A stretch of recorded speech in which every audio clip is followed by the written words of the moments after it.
Hello everyone. Today we talk about how to fix the app of Viber. We will go to settings, then we click on apps.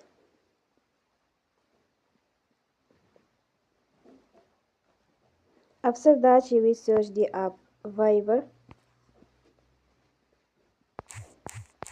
and you will click they will on for stop. After that you will go to storage, then we click on clear cache.